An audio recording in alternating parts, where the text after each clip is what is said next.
Hello everyone, তোমাদের সকলকে আরও একবার স্বাগতম আমার চ্যানেলে। তো আজকে আমি তোমাদের জন্য নিয়ে এসেছি, গতকালকের ক্লাসে তোমরা দেখেছিলে যে আমি এখানে করিয়েছিলাম চক্রবৃদ্ধি সুদ। জাস্ট স্টার্ট করেছিলাম, নিজে করেই আমি করিয়েছিলাম। তো নিজে করেই অঙ্কগুলো করানো হয়েছে এবং 2-3টে হোমওয়ার্ক দেওয়া হয়েছিল। আশা করি তোমরা করে নিয়েছো। আর না করে থাকলে বা প্রবলেম হলে আমাকে অবশ্যই জানিও।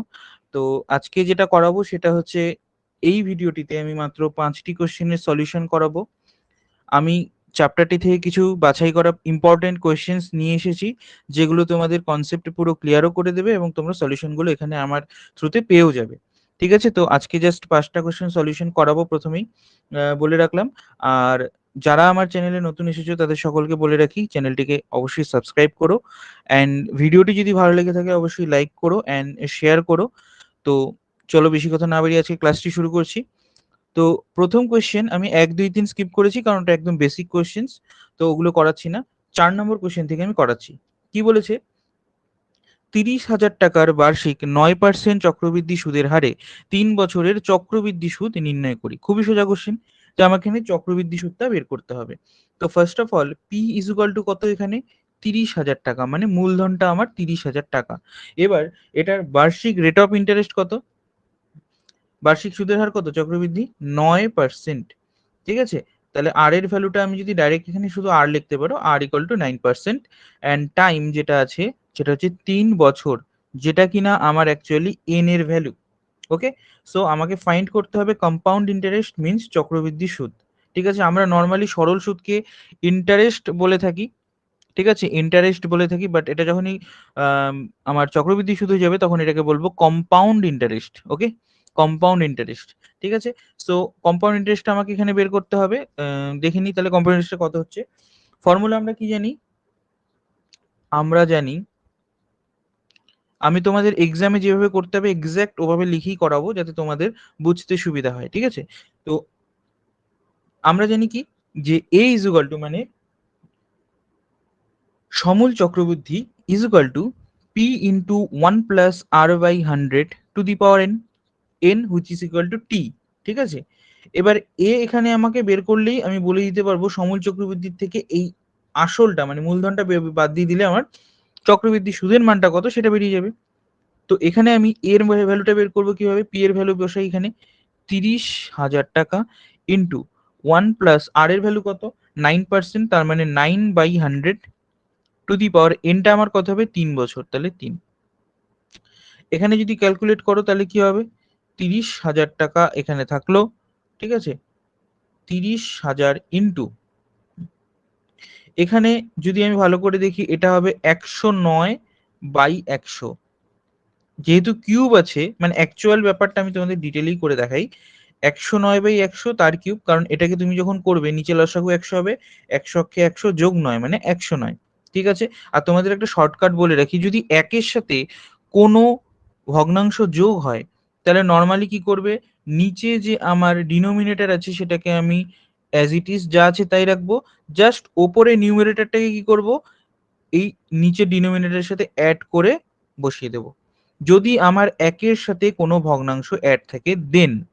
আদারওয়াইজ তোমাদের এখানে লসাগু করে নিতেই হবে।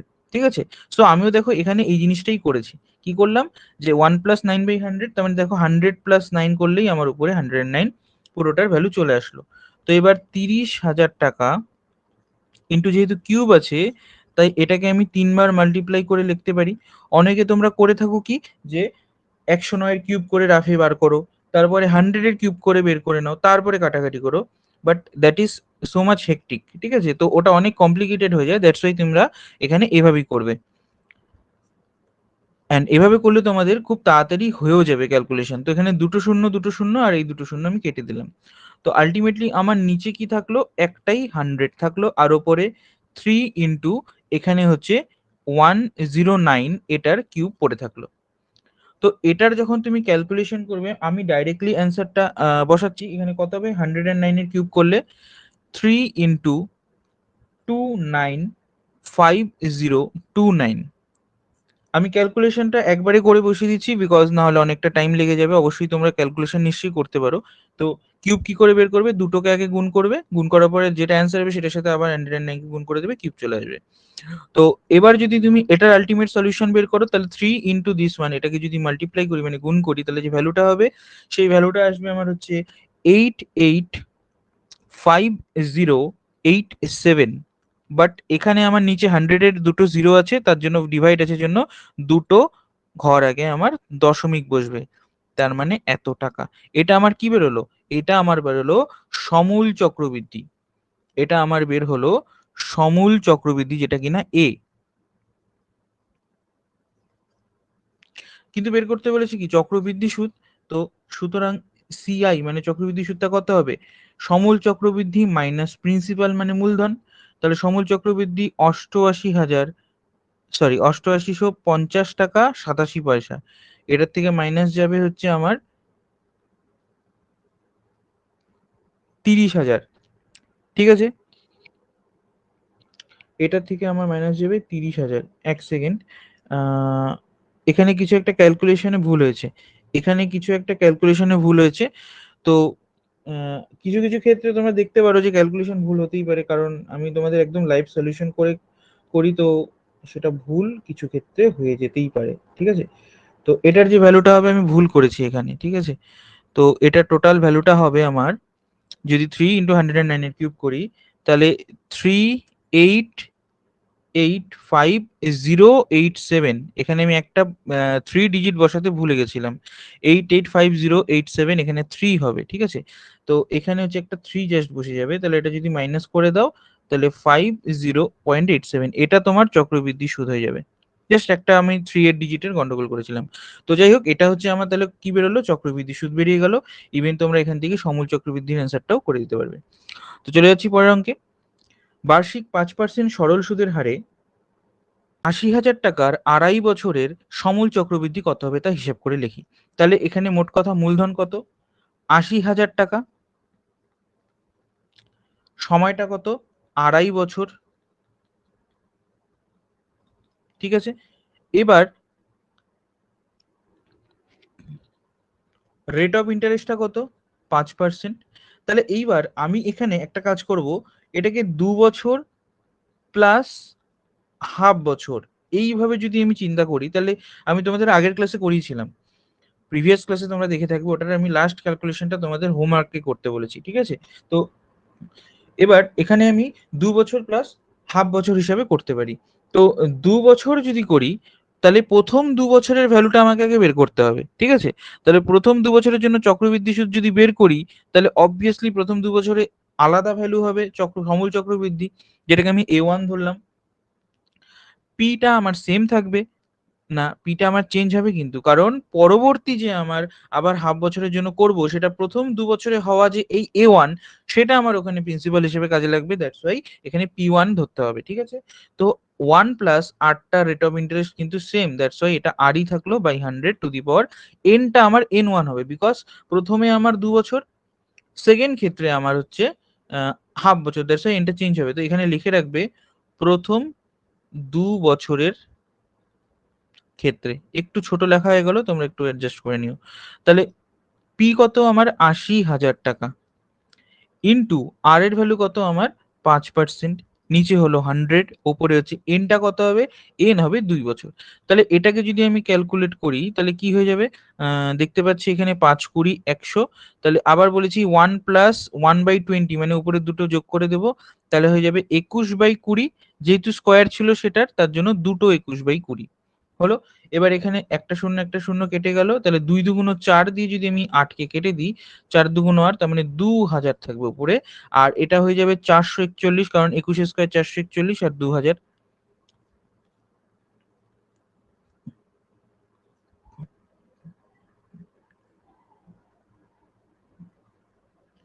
তাহলে এখানে কত হচ্ছে? 882000, এটা হয়ে যাচ্ছে আমার সমূল চক্রবৃদ্ধি। 88,000, এখানে কি কোনো ক্যালকুলেশনে ভুল হলো? প্রথম 2 বছরে কত হলো? এখানে কোথাও একটা গন্ডগোল হয়েছে। প্রথমে 0 0 ক্যান্সেল আউট হলো, টু টু যা ফোর, ফোর, আচ্ছা দুটো জিরো ক্যান্সেল হবে না এখানে, তাহলে একটা জিরো কম হবে, 200 হবে। এখানে কত হবে? 200 হবে। তাহলে পরে টু টু যা ফোর, ফোর টু যা 800, হ্যাঁ ঠিক আছে। তাহলে 200 হবে, এখানে একটা জিরো কম হবে, ঠিক আছে। 88,200 টাকা। 88,200 টাকা হচ্ছে আমার কি প্রথম 2 বছরের জন্য চক্রবৃদ্ধি সুদ, ঠিক আছে। এবার পরবর্তী হাফ বছরের জন্য আমার কি হবে? এই 88,200 টাকা যে আমার এই A1 হলো, এটা অ্যাজ এ সিম্পল ইন্টারেস্ট হিসাবে আমার কনসিডার হবে, অ্যান্ড সেটার উপর একটা মানে তোমার 5% সরল সুদ হাফ বছরে আমাকে ক্যালকুলেট হবে। তাহলে পরবর্তী হাফ বছরের জন্য ঠিক আছে, এখানে আহ, এটার ক্যালকুলেশন ঠিক আছে তো, জিরো জিরো ক্যান্সেল আউট হলো, তো টু টু যা ফোর, ফোর টু যা এইট, তার মানে হচ্ছে 200, হ্যাঁ ঠিক আছে। 21 21 হচ্ছে 441, দেখে দুই, চার দুগুণ 8, এখানে হচ্ছে কত হলো এত, হ্যাঁ ঠিক আছে। এবার পরবর্তী হাফ বছরের জন্য কি হবে? পরবর্তী হাফ বছরের জন্য আমি যেটা বের করব সেটা হচ্ছে জাস্ট ইন্টারেস্টটা। সেই ইন্টারেস্টটা কত হবে? I is equal to A1 into T into R, এখানে T2 হবে, হ্যাঁ, ডিভাইডেড বাই 100। তাহলে এখানে কত হবে? A1টা, A1 88,200 ইন্টু T2টা কত? T2 আমার এখানে হচ্ছে হাফ বছর, তাহলে হচ্ছে 0.5 বা হাফ লিখতেই পারো, ইন্টু রেট অফ ইন্টারেস্ট সেই 5%ই থাকলো, আর নিচে হচ্ছে 100। তাহলে এই জিরো ক্যান্সেল আউট হয়ে গেল। এই টু দিয়ে এটাকে যদি তুমি করো তাহলে হয়ে যাবে আবার সেই 441, 5 দিয়ে গুণ করলে 5 কে 5, 4 5 20, 4 5 20 আর 2 22, তাহলে 2205 টাকা। এটা হলো পরবর্তী হাফ বছরের জন্য যে ইন্টারেস্টটা, ঠিক আছে। তাহলে আলটিমেটলি এই ইন্টারেস্টটা কি হয়ে যাবে? এই টাকাটার সাথে অ্যাড হয়ে যাবে। তাহলে সুতরাং মোট সমূল চক্রবৃদ্ধি সুদ ইকুয়াল টু 88,200 যোগ 2205। তাহলে এই দুটোকে যখন যোগ করবে কত হয়ে যাবে? তাহলে এখানে হচ্ছে 5, এখানে হচ্ছে 2, 2 2 4, 8 2 10, 8 আর 9, 90,405 টাকা, যেটা কিনা আমার হচ্ছে অ্যান্সার, ঠিক আছে। 90,405 টাকা আমার মোট সমূল চক্রবৃদ্ধি। তাহলে কি বুঝলাম? যদি আমাকে এরকম মিশ্র ভগ্নাংশের যদি বছর থাকে, যেটা হচ্ছে আমার ইন্টিগ্রাল পার্ট হবে, যেটা আমার পূর্ণ সংখ্যার পার্টটা হবে, সেই পূর্ণ সংখ্যার পার্টের জন্য আমরা এই ফর্মুলা অ্যাপ্লাই করে নেব। বাকি যে ভগ্নাংশের বছরে পার্ট থাকবে, এই অ্যাপ্লাই করা ফর্মুলায় যে আমার চক্রবৃদ্ধি সমূল চক্রবৃদ্ধিটা বেরোবে, সেটার ভ্যালুটাকে অ্যাজ এ প্রিন্সিপাল হিসেবে কনসিডার করে সিম্পল ইন্টারেস্টের ফর্মুলা ইউজ করব। এটা মনে রাখবে, তাহলেই হয়ে যাবে। তাহলে এখান থেকে যে ইন্টারেস্টটা বেরোবে সেটা একবারে অ্যাড করে দেবে, তাহলে টোটাল সমূল চক্রবৃদ্ধি পেয়ে যাবে। এবার যদি তোমাকে শুধু চক্রবৃদ্ধি সুদ বের করতে বলে, তাহলে 80,000টা মাইনাস করে যাবে, যেটা কিনা 10,405 টাকা, সেটা তোমার চক্রবৃদ্ধি সুদ। আশা করি বুঝতে পেরেছো। যদি বুঝতে না পেরে থাকো একবার রিভার্স করে তোমরা দেখে নিও। চলে যাচ্ছি পরের কোশ্চেনে। ছন্দা দেবী বার্ষিক 8% চক্রবৃদ্ধি সুদের হারে কিছু টাকা 2 বছরের জন্য ধার করলেন, এবং চক্রবৃদ্ধি সুদ 2,496 টাকা হলে আমার কি বলেছে? ছন্দা দেবী কত টাকা ধার করেছিলেন? ধরি তিনি এক্স টাকা ধার করেছিলেন,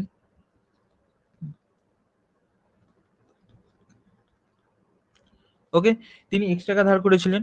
সো এখানে এ আমার কত বলেছে? চক্রবৃদ্ধি সুদ বলেনি, কিন্তু বলেছে শুধু এখানে কম্পাউন্ড ইন্টারেস্ট মানে চক্রবৃদ্ধি সুদ বলেছে, যেটা কিনা 2,496, প্লাস এটার সাথে আমি যে ধরে নিয়েছি মূলধন তিনি এত টাকা জমা রেখেছেন এক্স টাকা, তাহলে এটা হয়ে যাবে, টোটাল যোগ করলে আমার ভ্যালুটা এ হয়ে যাবে, মানে সমূল চক্রবৃদ্ধি। এবার এখানে হচ্ছে পিটা আমি আলাদা করে লিখিনি, পি আমি এক্স টাকা যেহেতু এটা ধরেছিলাম তাই আমি ধরে লিখি। রেট অফ ইন্টারেস্ট আমার 8%, টাইম আমার কত? 2 বছর। তাহলে এক্স এর ভ্যালুটা কত সেটা আমাকে বের করতে হবে। তাহলে ফর্মুলা অ্যাপ্লাই করলে A is equal to P into 1 plus R by 100 to the power n, which is এখানে 2 বছর, এন এর ভ্যালু লিখে রাখতে পারো। এবার এ কত? 2,496 প্লাস এক্স, ঠিক আছে। আর এখানে কত থাকছে? এক্স হচ্ছে এটা, হ্যাঁ, 1 প্লাস আর হচ্ছে আমার 8/100 টু দি পাওয়ার 2। তাহলে এবার যদি ক্যালকুলেট করি, একটু বড় ক্যালকুলেশন হতে পারে, তো এক্স ইন্টু এখানে যদি 4 দিয়ে করো এটা হয়ে যাবে 25, আর এটা হচ্ছে 4 দুগুণ 8, তার মানে 25 2 27, তার মানে 27 বাই 25, এইটা হয়ে যাবে আমার কি, এটা হয়ে যাবে টোটাল ভ্যালু। ঠিক আছে, তো এইবার কারণ স্কোয়ার আছে, তো একটা কাজ করতে পারো এখানে ক্যালকুলেশনটাকে ইজি করার জন্য। ঠিক আছে, ইজি যদি করতে হয় তাহলে আমি একটা কাজ করি, 2496টাকে এখানেই রাখি, এক্সটাকে এ পাশে নিয়ে যাই এবং কমন নিয়ে নিই, তাহলে কি হয়ে যাবে, এই এক্স কমন চলে গেলে এখানে 27 ইন্টু 27 মানে কত, 729, ডিভাইডেড বাই 25 ইন্টু 25 মানে 625, -1। এবার বলবে কেমন করে হলো, এই এক্সটা যদি এই দিকে নিয়ে যাও তাহলে -x হয়ে যাবে না এখান থেকে মুছে গিয়ে, তারপরে এক্সটা কমন নিলে এটা হয়ে যাবে। ঠিক আছে, তো এটাই আমি বললাম, একবারে করে দিলাম। ঠিক আছে, তাহলে এখানে তাহলে 2496 is equal two x into, তাহলে এইবার দেখো এক যখন মাইনাস হবে নিশ্চয়ই লসাগু আমার 625ই হবে, আর এখানে 729 মাইনাস 625, তাহলে যখন বিয়োগ করবে তখন কত দাঁড়াবে এটা, 4, 2 থেকে 2 বার দিলে 0, 7 থেকে 6 বার দিলে 1, তার মানে 104 হবে উপরে, আমি একবারে করে দিলাম যেহেতু এখানে জায়গাটা একটু কম আছে। ওকে, সো এইবার আমাকে কি করতে হবে, এক্স এর ভ্যালুটা বের করতে হবে, তো এখানে করি, আমি জায়গা নেই যেহেতু, এক্স ইজ ইকুয়াল টু কি হবে, তাহলে 2496 বজ্র গুণন করি, এই নিচেরটা উপরে গুণ হবে 625, ডিভাইডেড বাই আমার কত দাঁড়াচ্ছে 104, হলো, ডিভাইডেড বাই আমার হচ্ছে 104। তাহলে আলটিমেটলি এটা যদি তোমরা ক্যালকুলেশন করো তাহলে আমার দাঁড়াবে হচ্ছে কত, এক্স ইজ ইকুয়াল টু 15,000 টাকা, 15,000 টাকা। লেট মি চেক, আমি একবার চেক করে নিচ্ছি এটা ক্যালকুলেশনটা ঠিক হচ্ছে কিনা। তো 2496টাকে যদি আমি 104 দিয়ে ডিভাইড করি তাহলে হবে 24।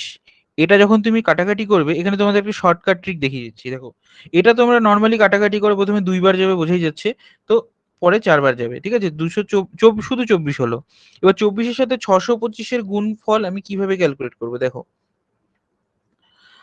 24-এর সাথে 625 যদি আমি গুণ করতে চাই, এটার একটা ট্রিক আছে, কি 625 মানে কি, 625 মানে হচ্ছে 5000 যে আছে, দেখো 625-কে দুবার করলে গুণ করলে কত হবে, 1250, 1250-কে তার মানে এটাকে 4 বার গুণ করলে কত হবে, 2500, তার মানে এটাকে যদি 6 বার গুণ করি, ঠিক আছে, 4 বার 8 বার গুণ করি, তাহলে 8 বার গুণ করলে দেখো এটা হয়ে যাবে 5000। তো এই 625টাকে আমি কি লিখতে পারি, 5000 ডিভাইডেড বাই 8। 625-কে যখন তুমি 8 দিয়ে গুণ করবে এটা হয়ে যাবে 5000, তাহলে আমি অবভিয়াসলি 8 দিয়ে যদি 5000-কে ভাগ করি তাহলে এটা আমার হয়ে যাবে 625। তাহলে এইবার 8 দিয়ে এখানে কাটাকাটি করি, 3 হয়ে যাবে, 3 5 15,000 টাকা, যেটা এখানে আমার করে রেখেছি। ঠিক আছে, এটা একটা শর্টকাট ট্রিক ছিল, তো এটা ছিল 6 নম্বর অঙ্কটা। পরবর্তী অঙ্ক আছে কি আমাদের, 8 নম্বর। কি বলেছে, রহমত চাচা 9% চক্রবৃদ্ধি সুদের হারে কিছু টাকা সমবায় ব্যাংকে জমা রেখে 2 বছর পরে সুদে আসলে এত টাকা ফেরত পেলেন, কত টাকা ব্যাংকে জমা রেখেছিলেন। আবার সেম অঙ্ক, একদম সেম অঙ্ক। তো আমি জাস্ট ক্যালকুলেশনের পার্টটা করে দিচ্ছি তোমাদের, দেখো এই পার্টটা যদি আমি এখানে করি, according to the formula a is equal to p into 1 plus r by 100 to the power n। So এখানে যদি আমি এটা দেখতে চাই তাহলে নিশ্চয়ই আমার হচ্ছে সুদে আসলে পেয়েছে 2900, না 29,702.50 টাকা, পিটা আমি জানি না কত, পি থাকলো 1 প্লাস এখানে কত 9/100, আর সময় হচ্ছে 2 বছর, তাহলে 2, তাহলে অবভিয়াসলি আমার এখানে কত হচ্ছে 29,702.50 ডিভাইডেড বাই, আমি একটা 100 করতে পারি, অবশ্যই করতে পারি, কারণ পয়েন্ট উঠিয়ে দিলাম, তাহলে নিচে 100, একটা শূন্য একটা শূন্য কেটে দিলাম। ঠিক আছে, তাহলে এইবার কি হলো, পি ইন্টু, দেখো খেয়াল করে দেখো এখানে কাটাকাটি করা যাবে না, তাহলে ওপরে হয়ে যাবে 109 ইন্টু 109 যেহেতু স্কোয়ার আছে, নিচে 100 ইন্টু 100, তাহলে এই 10 দিয়ে যদি আমি এই 100-এর একটা শূন্য কেটে দিই তাহলে কত পড়ে থাকছে, 29,702.5 equal to P into 109 square divided by 1000। তাহলে এবার এখানে এটাকে ক্যালকুলেট করলেই হয়ে যাবে, তাহলে P is equal to 297,025 into 1000 divided by 109 into 109। তাহলে এইবার তুমি যদি এটাকে ক্যালকুলেট করো তাহলে কি পাবে, 297,025 ডিভাইডেড বাই যদি 109 করো, তাহলে এটা দিয়ে কাটাকাটি করলে তোমার আসবে 2725। আবার এটাকে যখন তুমি 109 দিয়ে ডিভাইড করবে, তখন হয়ে যাবে এটার ভ্যালু হচ্ছে 25। তাহলে 25 যখন গুণ হয়ে যাবে, তাহলে পি ইজ ইকুয়াল টু 25,000 টাকা। ঠিক আছে, তাহলে পি এর ভ্যালু হয়ে যাবে আমার 25,000 টাকা, যেটা আমার অ্যান্সার। ঠিক আছে, আশা করি তোমরা বুঝতে পেরেছো অঙ্কটা। ঠিক আছে, এটা ছিল আমাদের 8 নম্বর কোশ্চেন। এবার চলে আসছি আমি এর পরবর্তী অঙ্কে, যেটা হচ্ছে আমার কোশ্চেন নাম্বার 10। কারণ কোশ্চেন নাম্বার 9টা আমি স্কিপ করেছি এই কারণে যে এই 8 নম্বর কোশ্চেন আর কোশ্চেন নাম্বার 9টা একদম সেম। তো 9 নাম্বার যে কোশ্চেনটা আছে সেটা তোমাদের হোমওয়ার্ক থাকলো, সেটা তোমরা করে আমাকে অ্যান্সারটা কমেন্টে জানাবে। 10 নম্বর অঙ্ক, এবং এটাই আমাদের আজকে লাস্ট অঙ্ক। সেটা কি, বার্ষিক 7.5% সুদের হারে 12,000 টাকার 2 বছরের চক্রবৃদ্ধি সুদ ও সরল সুদের অন্তর নির্ণয় করি। তার মানে সরল সুদও বার করতে হবে, চক্রবৃদ্ধি সুদও বার করতে হবে, এবং তাদের অন্তরটা বের করতে হবে। তাহলে এখানে অ্যাকর্ডিং টু যদি আমি দেখি ফর্মুলা, তাহলে a ইজ ইকুয়াল টু কত হবে, p into 1 plus r by 100 to the power n। এটা হচ্ছে চক্রবৃদ্ধি সুদের ক্ষেত্রে, এখানে আমি ক্যালকুলেট করব। আর এইদিকে হচ্ছে সরল সুদের ক্ষেত্রে, সরল সুদের ক্ষেত্রে। ওকে, তো সরল সুদের ক্ষেত্রে কি হবে, আইটা হচ্ছে I is equal to P T R by 100। ঠিক আছে, এবার এ কত হবে, পি হচ্ছে আমার এখানে দেওয়া আছে সুদের হার এত টাকা, তার মানে এটাই মূলধন। তাহলে এখানে লিখবো কত, 12,000 ইন্টু 1 প্লাস আর হচ্ছে আমার এখানে কত, 7.5%। ঠিক আছে, টু দি পাওয়ার এন কত, এখানে এন মানে 2 বছর। তাহলে চক্রবৃদ্ধি সুদটা বের করতে গেলে আমাকে কি করতে হবে, চক্রবৃদ্ধি সুদ বলেছে কিন্তু সমল চক্রবৃদ্ধি বলেনি। তাহলে অবভিয়াসলি পরে আমার এ মানে সমল চক্রবৃদ্ধি, এখান থেকে আমার 12,000টা মাইনাস করতে হবে। তাহলে এখানে আমি যদি খুব সুবিধা মতো ক্যালকুলেশন করি, তাহলে দেখো কিভাবে করবো, পয়েন্টটা ওঠালে এখানে 0 আসবে একটা, এটাকে 25 দিয়ে কাটাকাটি করতে পারি, 3×25 = 75, 25 দিয়ে যদি এটা করে 4×25 100 মানে 0, তাই না? 4×25 100 হয়, আর একটা শূন্য ছিল 0। তাহলে 1 যোগ 3/4, ওই যে আবার ওই ট্রিকটা ইউজ করব কি, যে একবারে নিচেরটা নিচেই থাকবে, ওপরেরটার সাথে এটা যোগ করে দেবো 43। কিন্তু এই পুরোটা ছিল স্কয়ার, তো এই স্কয়ারটাকে আমি এখানে জায়গার অভাবের জন্য একবারেই লিখে দেবো 43/40। বোঝা গেল? তো এবার যদি 0 0 কেটে দিই, তাহলে দুটো 0 কেটে গেল, 4 দিয়ে এখানে কত হয়ে যাবে, 3 4 12 0। এখানে 4 দিয়ে কাটলে এখানে শুধু 2 দিয়ে কাটবো, তাহলে হয়ে যাবে 15। ওকে, তাহলে এটা হয়ে গেল আমার কত, 15। হ্যাঁ, তাহলে এবার কত হলো এখানে, 1 সেকেন্ড, এখানে তাহলে a ইজ ইকুয়াল টু কত হলো, তাহলে 15 গুণন 43 ইন্টু 43। এবার 43 স্কোয়ার কত হবে, 43 স্কোয়ার হচ্ছে 15 ইন্টু 7 7 49, আর এখানে হচ্ছে 25 যোগ 18, তার মানে 1849 ইন্টু 15/2। ঠিক আছে, কারণ এখানে আমি কিন্তু শর্টকাট মেথড ইউজ করে ওরাল সলভ করলাম যে 43 স্কোয়ার কত হবে। ঠিক আছে, তোমরা যদি এই ট্রিকগুলো শিখতে চাও তো আমাকে জানাবে, অবশ্যই আমি তোমাদের জন্য আলাদা গ্রুমিং সেশন নিয়ে আসবো। সো এখানে যদি আমি এটাকে মাল্টিপ্লাই করি 15 দিয়ে, তাহলে আসবে হচ্ছে আমার 27,735 divided by 2, and the answer will be 13,867.50 এত টাকা। এটা আসলো আমার সমূল চক্রবৃদ্ধি। তাহলে সুতরাং চক্রবৃদ্ধি সুদটা কত হবে, সিআই যেটা, সেটা হচ্ছে 13,867.50 মাইনাস 12,000। এটাকে যখন মাইনাস করব তখন কত হবে, 1,867.50 টাকা। এটা হলো আমার কি, শুধুমাত্র সিআই। ঠিক আছে, এটা হচ্ছে আমার শুধুমাত্র সিআই বেরোলো। তাহলে পরে এবার আমাকে এখান থেকে, যেহেতু বলছে দুটোর মধ্যে অন্তর, তাহলে আমাকে সরল সূত্রটাও বের করতে হবে। সরল সূত্রটা কত হবে, আই হচ্ছে আমার এখানে বের করতে হবে, তো পি হচ্ছে আমার 12,000 টাকা, আর এখানে হচ্ছে টাইম হচ্ছে 2 বছর, আর রেট অফ ইন্টারেস্ট আমার 7.5/100। তাহলে পরে আমি পয়েন্টটা এখানে নিচে নিয়ে আসি, তাহলে 25 দিয়ে কাটলে 3 25 75, 4 25 100, আবার 40, 2 দিয়ে কাটলে পরে এখানে 20, 0 0 কেটে গেল, 2 দিয়ে কাটলে এখানে কত হলো 600 টাকা। তাহলে আমার সরল সুদ বেরোলো 600 টাকা। বোঝা গেল? তাহলে সরল সুদ কিন্তু আমার এখানে 600 টাকা বেরোলো। কোথাও কি আমি ভুল করেছি? সরল সুদ এখানে হচ্ছে 12,000 ইন্টু 2 ইন্টু 7.5, এখানে 3 ছিল। আচ্ছা 3 ছিল এখানে, 3 ছয় তাহলে 1800 টাকা হবে। হ্যাঁ এক্স্যাক্টলি 1800 টাকা। তাহলে সুতরাং সিআই অবশ্যই চক্রবৃদ্ধি সুদ সবসময় সরল সুদের থেকে বেশি হয়। তাহলে চক্রবৃদ্ধি সুদ মাইনাস সরল সুদ, ঠিক আছে, আমি আর পুরো বানানে লিখলাম না, তো দুটোর অন্তর বলেছে। তাহলে কত হবে 1867.50 মাইনাস 1800, এত টাকা। তাহলে অ্যান্সার কত হলো 67.50 টাকা। এটা হচ্ছে আমার চক্রবৃদ্ধি সুদ আর সরল সুদের অন্তর। বুঝতে পেরেছো? তো একটুখানি ক্যালকুলেশনটাই যা এই সরল সুদ এবং চক্রবৃদ্ধি সুদের ক্ষেত্রে, ক্যালকুলেশনটাই যা, এবং তোমাদের আমি দেখিয়েও দিলাম যে কত ইজিলি ক্যালকুলেশন গুলোকে করা যায়। সবাই করে থাকে এগুলোকে একবারে গুণ করে তারপরে কাটাকাটি করে, কিন্তু এভাবে কখনোই করবে না, এভাবে আলাদা রেখে রেখে করবে। তাহলে কি হবে, তোমাদের ক্যালকুলেশন করতে সুবিধা হবে। ঠিক আছে? তো কিছু কিছু ক্ষেত্রে যেরকম তোমাকে ক্যালকুলেট করতেই হবে, যেরকম এসব ক্ষেত্রে তোমাকে ক্যালকুলেশন করতে হবে। তো মেইন ব্যাপারটা হচ্ছে এখানে ক্যালকুলেশন। তো বাকি যদি তুমি কোশ্চেন বুঝে যাও, ক্যালকুলেশন ঠিক থাকে, ইজিলি অঙ্কটা হয়ে যাবে। তো আশা করি তোমাদের ক্লাসটি ভালো লেগেছে। তো যদি ভালো লেগে থাকে অবশ্যই ভিডিওটিকে লাইক করো এবং শেয়ার করো, অ্যান্ড সাবস্ক্রাইব করো অবশ্যই চ্যানেলটিকে, যাতে পরবর্তী ক্লাসের নোটিফিকেশন তোমরা যাতে পেয়ে যাও। এবং খুব তাড়াতাড়ি আমি নেক্সট ক্লাসটিও করিয়ে দেবো এবং পরবর্তী অঙ্কগুলো তোমাদের করাবো। ততক্ষণ পর্যন্ত বাড়িতে থাকো, সুস্থ থাকো, stay safe and stay healthy.